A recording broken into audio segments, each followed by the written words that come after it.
Pessoal, o vídeo de hoje vai ser maravilhoso, porque eu trouxe uma pessoa que fez parte da minha vida, da minha infância, foi a precursora da escola inclusiva aqui em Londrina, e é a Silvia Crucial. Ai, muito bom estar aqui. Estou até muito feliz pelo convite, né? E ótimo falar sobre as nossas vidas. Verdade. Silvia, vamos conversar. Eu estudei, gente, a escola chamava Vagalume. E eu estudei lá até 2005, mais ou menos. 2005. E, assim, pra mim foi uma experiência perfeita, assim, eu tenho memórias muito positivas da escola. Pra mim, assim, não era uma escola inclusiva, era uma escola. Era esse o ponto, assim, eu acho, né? Porque, assim, hoje, né, tá se criando a escola inclusiva, mas naquela época, a gente não tinha essas diferenças, sabe?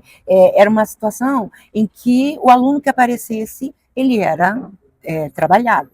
Não tinha esse rótulo, né? Não tinha, mas acontece que os alunos com dificuldades não procuravam a escola particular. Uhum. Era muita gente na PAI, era muita gente no Leste, era muita gente nas escolas especiais, porque a escola regular é tida como não dava conta, tá? Uhum. E aí a gente começou, né, a escola Vagalume. Quando eu comprei a escola, quando nós compramos, eu e minha mãe, a gente tinha 2 alunos, um todo PCD, um com deficiência intelectual e outro inteligentíssimo. Então nós já começamos a trabalhar com as duas pontas, os extremos, dois extremos, né? E era só educação infantil, não tinha primeira, quarta, tá? Então o que aconteceu? Nós incluímos na educação infantil. E naquela época a gente tinha 3 salas: maternal 1, maternal 2, depois era jardim 1, jardim 2, então é 4, e 3 e 4 anos, e depois o pré. Então, e eu peguei, eles estavam no jardim, quando nós compramos a escola, e assim foi. A inclusão começou. No começo. Não foi algo planejado por você? Não. Você não tinha ninguém com deficiência na família? Nada. Foi natural. Foi. Daí, como a gente viu que eles já estavam na escola, porque eu comprei a escola andando, em 1978, tá? E a escola não fechou, a gente deu continuidade e eles já eram alunos. Entendi. Tá? Então, continuou. Então, a inclusão foi alguma coisa que foi adquirida, tá? Com a gente já. Sim. E eu dei continuidade. Certo. E assim, você falou recebia aluno com deficiência, sem deficiência era a maioria, né? Sem deficiência. Era sem deficiência, a maioria. Por ser uma escola privada. Por ser uma escola particular e porque também, naquela época, Ana, a diferenciação era muito grande. Eram muitas crianças com deficiência física e deficiência intelectual em casa. Não iam para a escola. Não iam, né? Não. Não, aliás, não saíam para lugar nenhum. Nada, não tinha acessibilidade, né? Não tinha nada. Tá? E, inclusive, essa escola que eu tive, primeira, essa sede, tudo com escada. Não tinha acessibilidade nenhuma. Tá? Então, era muito difícil. Tanto é que depois, quando a gente saiu de lá para ir para uma outra casa, a primeira coisa que eu pensei foi na acessibilidade. Sabe? Porque nessa época não tinha. E uma coisa que ajudou muito foi que a gente tinha o método Montessori. Maria Montessori era médica e educadora. O que aconteceu? Ela, na Itália, ela já trabalhava com as crianças que eram filhas de trabalhadoras, na época da Revolução Industrial, toda aquela situação antiga, e ela trabalhava com as crianças especiais, tudo junto também. E isso foi muito bom para mim. A metodologia dela já deu essa base. Porque era concreto, tudo concreto, tinha material visual, não era nada abstrato, era tudo concreto, toda aprendizagem, inclusive até a 4ª série, alfabeto móvel, material sendo simbólico, material dourado, tudo que a criança podia pegar. Tocar. Certo. Silvia, como que era quando um pai ia matricular uma criança sem deficiência lá, ele via que tinha criança deficiente, com deficiência no meio ali? Como que era isso? Teve resistência? Teve? Conta pra gente. Era muita resistência, tanto é assim, que eu nunca consegui ter o número de alunos que as outras escolas pequenas tinham. Era reduzido. Sempre mais reduzido. Não, obrigada. Tanto é que, assim, às vezes o pai chegava, a família chegava, naquela época era pai e mãe. Hoje não é mais. Naquela época a família já chegava com a criança, e a criança se encantava com a escola, porque a gente tinha uma maneira muito gostosa de aconchegar as crianças. Chegar, receber, Mas a hora que o pai via uma criança, a conversa já diminuía. Mudava o tom. As pessoas já não tinham tanto interesse mais por outras situações que a escola pudesse oferecer e não voltava no dia seguinte. Preconceito, receio da criança ter menos aprendizado? Eu acho que as duas coisas, preconceito e o receio, porque muitas vezes, né, eu tive alguns pais, algumas mães principalmente, que na hora colocavam assim, mas eles não atrapalham na sala regular? Não atrapalham. Aliás, pelo contrário, eles colaboram, né, com o processo de desenvolvimento das crianças.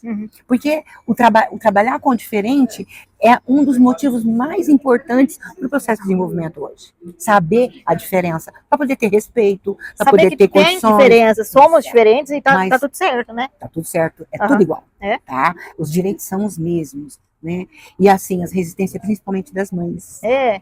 Das mães, impressionante, sabe? Era gritante. Gritante. Uma coisa que, assim, doía no coração da gente. Sim. Tanto é que, às vezes, com a maneira que elas colocavam, eu já falava para minha coordenadora.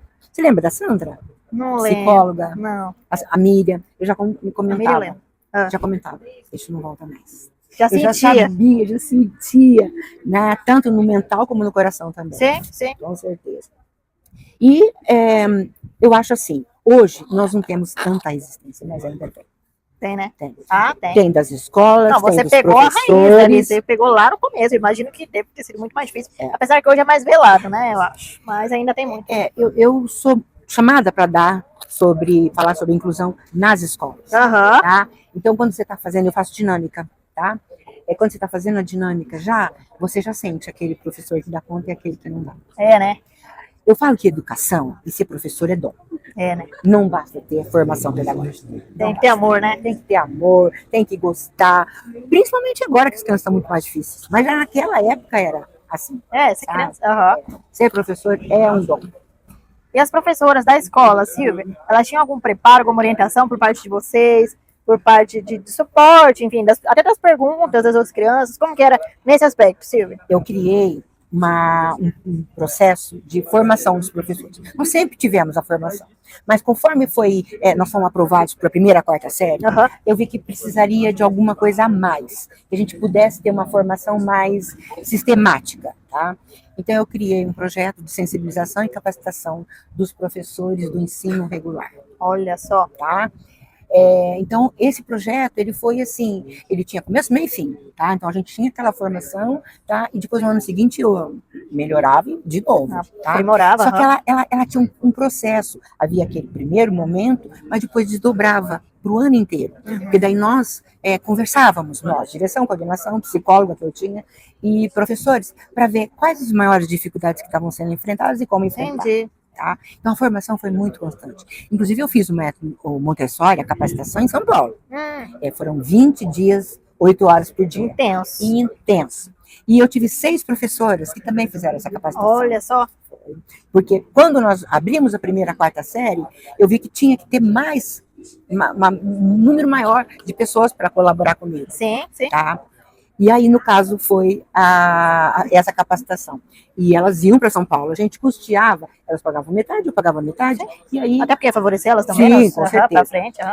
Então, foi assim, um tempo muito bom, foi gratificante essa formação. Hoje eu encontro as professoras, elas dizem, dá até um nó na garganta, nós nunca tivemos uma escola como Vagalume. Na minha cabeça também não. Nunca trabalhou numa escola como a Vagalume. Isso para mim é assim, sabe, é gratificante, porque foi um investimento muito da minha vida também. Imagino que sim mesmo. Foi um investimento muito grande, pessoal. Você estava lá dentro também, né, Silvia? A gente, não é você...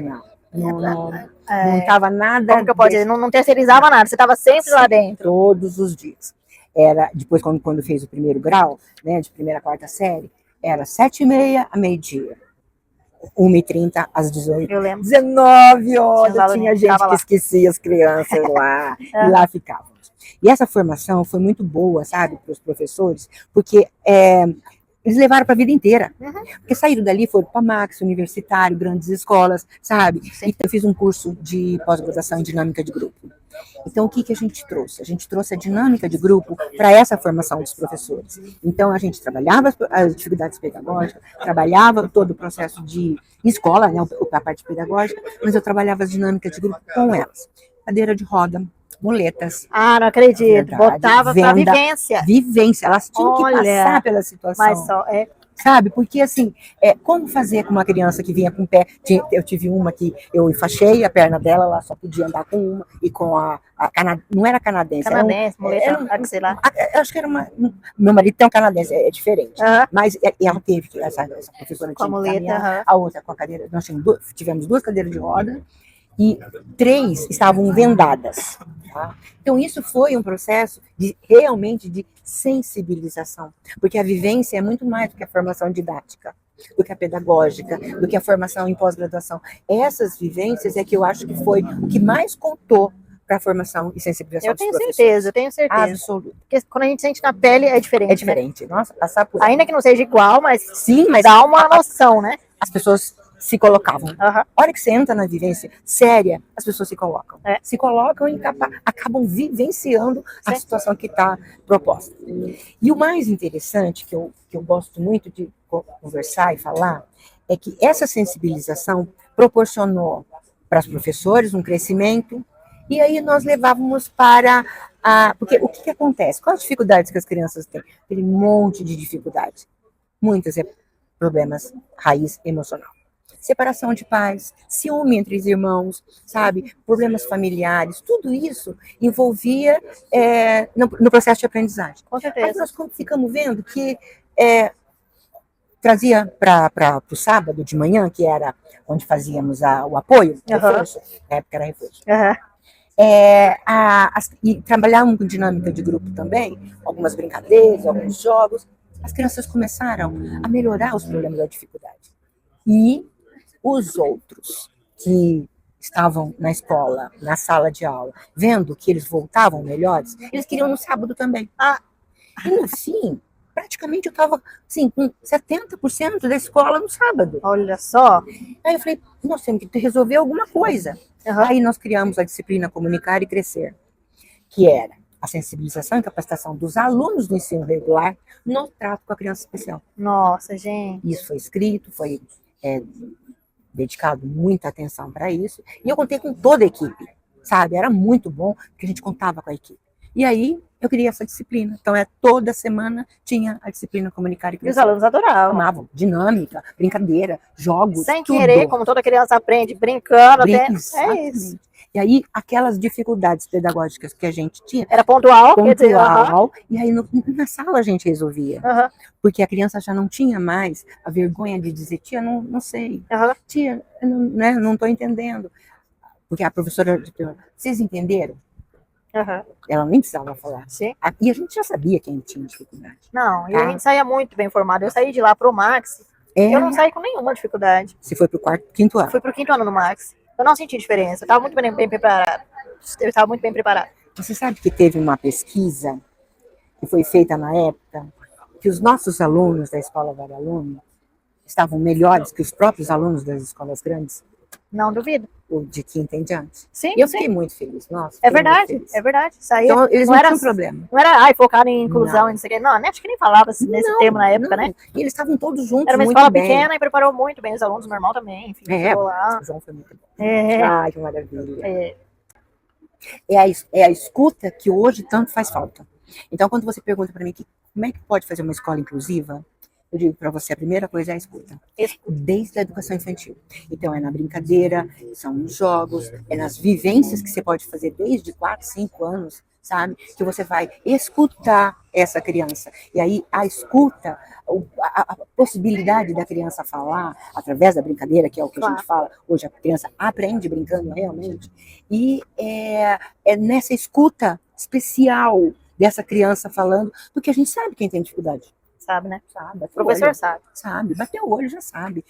E aí tem que ter a escuta dessa criança, que a gente tá acho que é respeitar a criança, não é uma forma de respeito, de valorizar, assim, de ver a criança como alguém que pode expressar, direcionar de alguma forma. Exatamente, e que ela pode estar contando para você. Em outras palavras, é claro que eu não vou falar, né? A criança não vai fazer um checklist lá das coisas que ela tem dificuldade. Mas você vai vendo, a criança vai pontuando, e a escuta é o que mais falta hoje para todos esses problemas que nós estamos enfrentando, tanto na escola, nas famílias e na sociedade.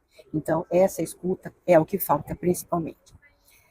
Como eu disse antes, o professor é dom, tá? Então, assim, nós temos muitos professores ainda que estão formados e pela formação acabam sendo admitidos nas escolas, né? Mas eu tenho visto nas escolas que eu tenho passado para fazer uma palestra, fazer uma dinâmica, fazer alguma coisa, que há um movimento desses profissionais em entender que é preciso ter outro, como é que fala, significado em ser professor. Não é uma profissão só. Ressignificado. Tá? Não é uma profissão como outra. Ela é diferenciada. Porque você lida com gente. Você lida... E você é responsável por essas pessoas que você lida, né? exatamente. E é gente pequena. É. Eu falo que é quando...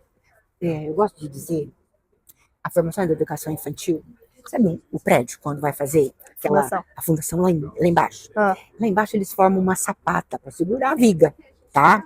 De 0 a 3 anos é a sapata. De 3 a 6 são as vigas que estão subindo e que vão sustentar o prédio. Teve trinco lá em cima, o problema está na fundação.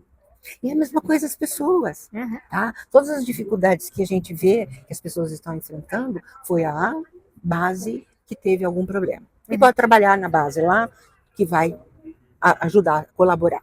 E eu também gosto de dizer, até 12, 13 anos, dá para mudar. É, né?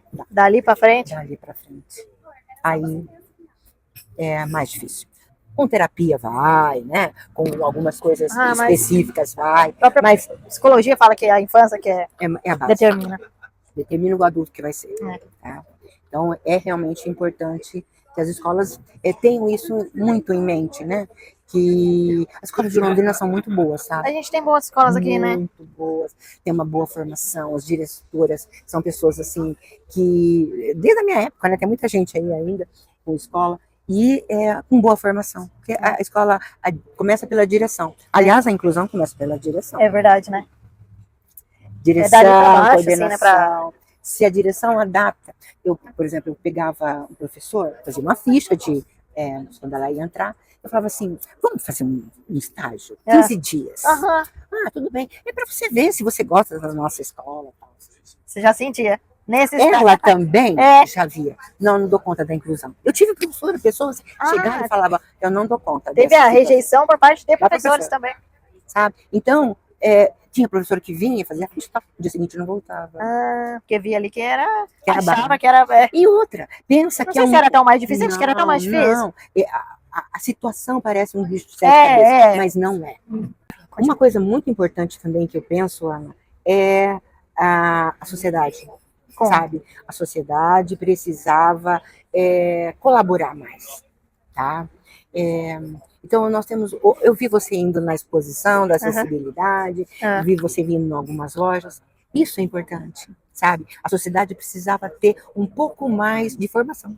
É verdade. Porque não é por maldade. Tá difícil. Ninguém nem lê mais hoje em dia. Não tem nada. A Maria Montessori coloca a educação do movimento. Primeiro é o corpo. O corpo fala. Tá? E você precisa trabalhar esse corpo do jeito que der para cada um, né? Mas precisa trabalhar. E como eu fui a primeira escola que teve Taekwondo, as crianças tiveram um desenvolvimento muito bom, tá? Tanto é que depois disso ele começou a investir e entrar em outras escolas. Olha só, foi a precursora nisso também. Foi a precursora nisso. Maravilha. Foi muito bom. E é muito bom, sabe? Hoje eu ter sido a educadora em um período da vida de muitas pessoas, sabe? Aí chegou um ponto que eu falei, tá bom, tá de bom tamanho. Em 2006 nós fechamos a escola e aí eu fui para clínica. Tá. Eu trabalho em clínica, psicopedagoga, sou psicomotricista, neuropsicopedagoga, então a gente foi trabalhar com a dificuldade só. Sim. Silvia, para já direcionar a nossa conversa para o fim, infelizmente, o que você acha assim, que você tem para falar para o pessoal que está na direção das escolas, para os professores, para os pais? O que você tem para falar aí para o pessoal? Eu sempre abro as minhas palestras assim, o quanto ser educador é um legado para o resto da vida, tá? E dentro desse legado, eu tenho, a minha pessoa, né, tem trabalhado para algumas escolas que me convidam para falar. É preciso ter a formação. Tá? É preciso, hoje a escola precisa investir no professor, mais do que nunca, porque infelizmente a formação não está tão adequada, principalmente depois da pandemia, então a situação ficou bastante difícil, em todos os aspectos. Para as crianças também, eu acho. Não foi. Então a escola precisa investir na formação do professor. Eu acho que é um dever dela, sabe? Como tem toda a empresa que faz treinamentos, Sim. a escola também tem mentorias, treinamentos, treinamento, capacitações, mesma assessoria, coisa, sabe? Pessoas, é capacitação. importante essa capacitação. E essa sensibilização para a inclusão, que é diferente de uma formação, de uma capacitação do ensino regular. A matéria, as disciplinas, aquilo que você vai fazer, oferecer para o aluno em termos de pedagógico, aprendizagem, conhecimento. Essa é uma formação diferente. Muito obrigada. A sensibilização para a escola inclusiva tem que ser algo que realmente o professor possa passar, possa entender como viável, sabe? Não dá para dar conta só da faculdade. Não dá. A formação pedagógica não é suficiente. Tem que haver uma formação pessoal para a escola inclusiva. Tá certo. Eu vou só me veio na cabeça que agora eu posso até colocar antes essa pergunta que eu vou fazer. Pensar. Assim, eu não lembro do currículo meio que ser adaptado, igual você falou agora. Ele era. Sim. Currículo de as matérias, assim. Sei lá, tem uma criança adaptado. com síndrome de Down dentro da sala. Ela não tem o mesmo cognitivo, não. Então, nós tínhamos crianças com problemas físicos, emocionais, sociais, transtornos. Tanto é que naquela época nós não falávamos de autista, né? Nós sabíamos que era uma dificuldade emocional. Não tinha nome. Não tinha nome. E quando era ainda o problema de relacionamento, problema intelectual, a dificuldade era muito maior. Mas nós tínhamos. Como o professor tratar? Sim. Como ele lidar com essa situação? Sim. Às vezes eu tinha 2 assistentes numa sala só. Porque era necessário, porque eu tinha tantas crianças inclusas, sim, que era necessário suporte maior Entendi. Que tem que ter. Porque é o ideal, né, Silvia? Andava muito, saíam correndo da sala. Não dá pra você segurar uma criança ali. O professor não dá conta. Não dá conta. E essa assessoria ao professor é uma das coisas inclusivas. É necessidade da escola inclusiva. É assessoria ao professor. O quanto de autista nós temos hoje? 36. Uma a cada 31, né? 36. Né? Então, é uma situação. Mais diagnóstico, né? Bem mais diagnóstico, mas tá crescendo. Por onde que a gente Eu ainda acho que na medicina a gente vê que tinha muito a ver com o intestino, tem uma ligação ali, alimentar. Tem. Mas tem genético também. Tem também, fator. Tem fatores genéticos que, modificados lá dentro do processo de fertilização, vão gerar alguma situação diferenciada na próxima vida. Geração. Tá? E uma coisa também que eu acho importante naquela época nós não tínhamos as categorias, né, de transtornos. Hoje tem dificuldade de aprendizagem, dislexia, dislalia, disgrafia, desortografia, todas as dis, né? Os transtornos, toque, TDA, que é TDAH. Então, é muito. TOD, tudo. E nós tínhamos tudo, tá? Só não tinha nome. É verdade, não é que começou a existir, sempre teve. Sempre teve. Nossa, e hoje eu lembro, assim, aquele aluno era autista. Não tinha diagnóstico nenhum. Mas ele era... E o diagnóstico auxilia, né? Auxilia. Mas nós, professores, não podemos fazer a diferença. É verdade. Então, nós temos que saber lidar. Por isso que até você colocou, né? Como que a gente lida? Aquela criança que tem uma deficiência intelectual, ela participa da mesma turma do ensino regular, só que ela vai ter uma prova diferenciada, tarefas diferenciadas. E como lidar com isso com a turma? Abertamente. Sim. Tranquilamente. Olha, ele está com uma dificuldade, então ele vai ter uma tarefa diferente. Ponto. As crianças não são exclusivas. Não são. As crianças acham que elas não me perguntam por que você usa mão. A minha priminha, 3 aninhos, perguntou por que sua mão é torta. Falei, porque eu nasci assim, ela é torta, a sua é reta. Olha, sua irmã, ela é mais alta que você. Você é mais gordinha do que ela, não tá tudo certo? Tá. É isso, eu respondo dessa forma. Olha em volta, tem gente alta, tem gente baixa. Eu falo assim para as crianças. Magro. Criança questiona. E eu tinha eu não gostava muito de criança quando eu era adolescente, por elas questionarem muito. E eu tinha, mas hoje que eu sei explicar, eu amo criança, elas me amam, elas vêm aqui na motoca. E assim, eles não têm. Eles não são exclusivos. Quando são exclusivos é porque tem pais exclusivos. Mas é nítido, eu sinto também. É pai que não explica, ele fala, fica quieto. Vambora. Quando a criança aponta. Quando a família é exclusiva, os filhos vão ser exclusivos. Isso é uma situação bastante delicada também para a nossa sociedade, né? Porque hoje a gente está enfrentando o rótulo. Ele é autista, ele é TOC, ele é isso. Então, essa classificação também faz a exclusão. Problemática, né? Eu acho. Problemática. Mas eu vou fazer o encerramento aqui. Muito obrigada, Silvia. Foi um prazer. Te ver mais vezes. Eu amei nosso papo. Vamos. Espero que o pessoal tenha gostado também. Se não gostar, mas vão gostar. Eu tenho certeza que com certeza. E a gente pode se encontrar mais vezes. Com certeza. E se tiver alguma dúvida, eu vou deixar a Silvia marcada aqui, tá bom? O Instagram dela. Nossa, segue ela. Está à disposição? O pessoal tiver. Pode pegar. Aí, pode, pessoal. Sem problema. Tá bom? É um prazer. Beleza. A gente tem que transmitir conhecimento. É verdade?